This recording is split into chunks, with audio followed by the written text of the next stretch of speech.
تو جو بیت رہی تھی بلال پر، ابو فقیہ پر، زنیرہ پر، جو ان پر بیت رہی تھی، جو خباب پر بیت رہی تھی، جس طرح ہلاک کیا گیا ہے حضرت سمیہ کو، حضرت یاسر کو، یہ ساری تکلیفیں انہیں بھی تھی، لیکن کیا اس کا یہ بالواسطہ ایذا محمد کے لیے نہیں تھا صلی اللہ علیہ وسلم، آپ کے ساتھی، آپ کے جانثار، لیکن آپ ان سے بھی کیا کہیں، فصبروا فصبروا فصبروا۔ جب ابو جہل بدترین ٹارچر کر رہا تھا حضرت سمیہ اور حضرت یاسر کو رضی اللہ تعالی عنہما، آپ کے علم میں ہے کیسی کیسی ٹارچر کی ہے؟ جوان بیٹے کو باندھ دیا ایک ستون کے ساتھ، اس کی نگاہوں کے سامنے برہنہ کیا ہے ماں کو،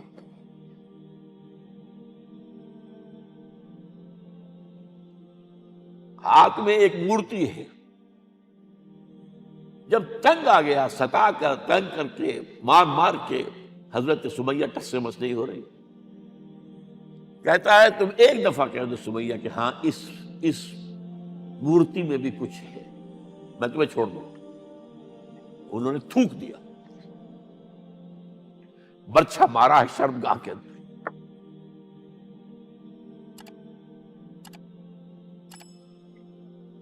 کتنی تکلیف پہنچی ہوگی ان کو،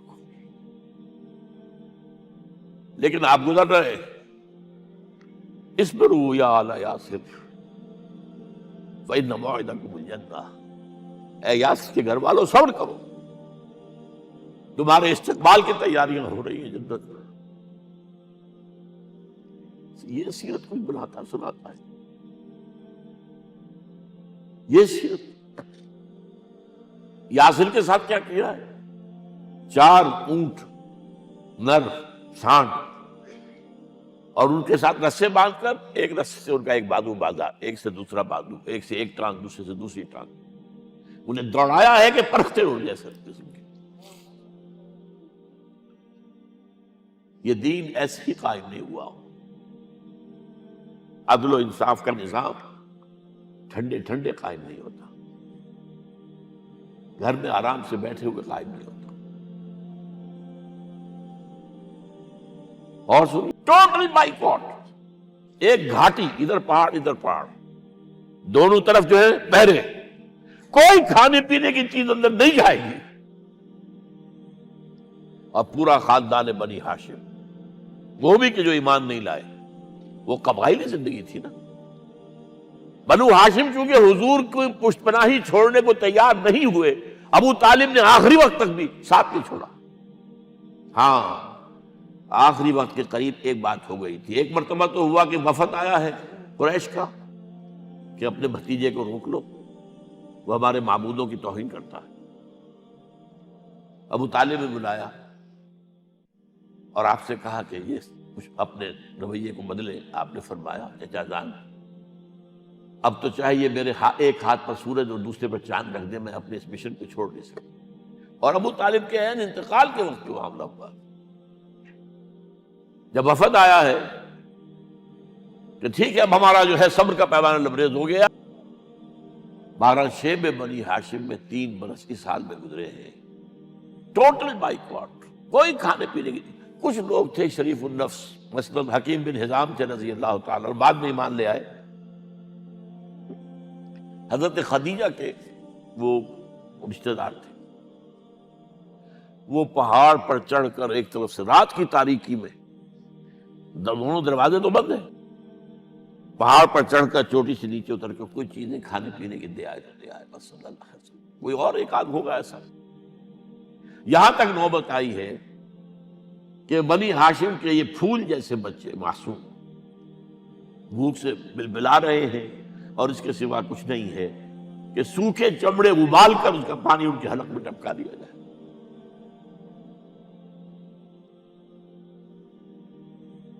اور جو ہوا وادی طائف میں، جب مکے والوں نے فیصلہ کر لیا کہ آپ قتل کر دو، ابو طالب بھی فوت ہو چکے ہیں، اب کوئی اندیشہ نہیں، کوئی خانہ جنگی شروع نہیں ہوگی، کوئی انٹرا ٹرائبل وار نہیں ہوگی، تو آپ طائف گئے ہیں، شاید وہاں کے 3 سردار تھے بڑے، اور یہ طائف اصل میں قریشی کا سمجھیے کہ یہ ان کا گرمیوں کا یہ صحت افزا مقام تھا. یہ تمام جو سردار تھے مکے کے ان کی جائیدادیں وہاں تھی، باغات تھے، اور وہاں کے بھی 3 سردار تھے. تو شاید ان میں سے کسی کو اللہ توفیق دے دے. وہاں گئے ہیں اور صرف ایک ساتھ ہیں، حضرت زید بن حارثہ. حضرت ابو بکر بھی ساتھ نہیں، سائے کی طرح ساتھ رہنے والا بھی ساتھ نہیں تھا. وہاں جا کر جو آپ نے تینوں سے بات کی ہے، تینوں نے وہ باتیں کہی ہیں جو کلیجے کو چیر جائیں. اور اس میں کیا ہو رہا ہے؟ اسٹریٹ ارچنز جو کہلاتے ہیں ہمارے یہاں، ٹھوکرے گلیوں کے، انہیں اشارہ کر دیا ذرا ان کی خبر لو. اب وہ پتھراؤ کر رہے ہیں. جیسے ہمارے ہاں کوئی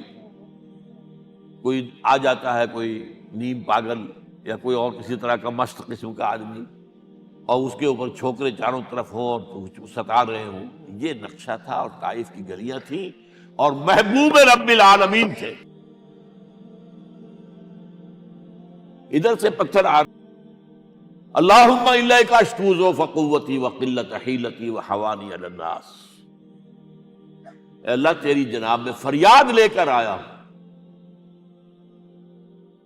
اپنی قوت کی کمی کا، اپنے وسائل کی کمی کا، اور لوگوں میں جو رسوائی ہو رہی ہے.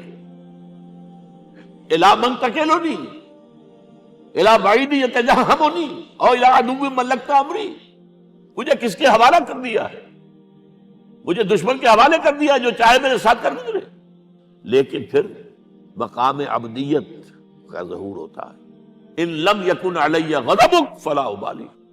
اے اللہ اگر تو ناراض نہیں ہے، مجھے اندیشہ یہ ہو گیا کہ کہیں تو ناراض تو نہیں ہو گیا ہے، کہیں تو نے میرا ساتھ تو نہیں چھوڑ دیا ہے. اگر تو ناراض نہیں ہے تو مجھے کوئی پرواہ نہیں. جو ہو سو سر تسلیم خواہ میں جو مزاج یار میں آئے. واپس آئے ہیں تو مکے میں داخل نہیں ہو سکتے تھے، وہاں تو قتل کا فیصلہ ہو چکا تھا.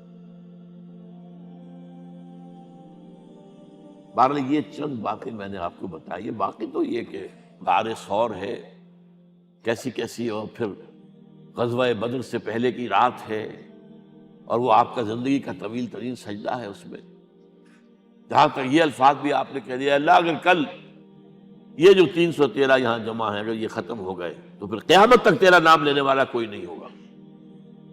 میں آخری رسول اور میری یہ 15 برس کی کمائی ہے. اس وقت کہا حضرت ابو بکر نے، وہ پہرےدار کی حیثیت سے کھڑے تھے، کہ حسبک حسبک حضور بس کیجئے بس کیجئے. بہرحال بدر ہے، احد ہے، زخمی ہوئے ہیں، دندان مبارک شہید ہوئے ہیں، خون اتنا بہا ہے کہ بے ہوش ہو گئے ہیں، اور خبر اڑ گئی ہے کہ آپ شہید ہو گئے.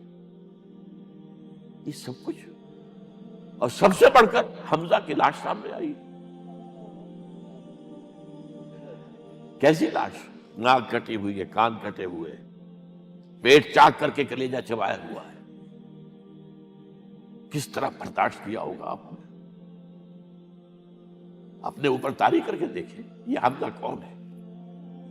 چچا ہے، دودھ شریک بھائی ہے، خالہ داد بھائی ہے، ساتھ کا کھیلا ہوا ہمجولی ہے، اور اس کی لاش ہے. جو قلب اطہر پر بیت رہی تھی وہ مدینے میں آ کر ایک بڑا ماحول بدلا ہوا تھا. تب وہ بات سامنے آ گئی تو مختلف گھروں سے عورتوں کے بین کرنے کی آوازیں آ رہی تھی، اس لیے کہ اس وقت تک بین کرنا حرام نہیں قرار دیا گیا تھا، ممنوع نہیں تھا. آوازیں سن کر حضور کی زبان مبارک سے نکل گیا، اما حمزہ تو فلا بواکی لہو. ہائے حمزہ کے لیے تو کوئی رونے والی بھی نہیں ہے.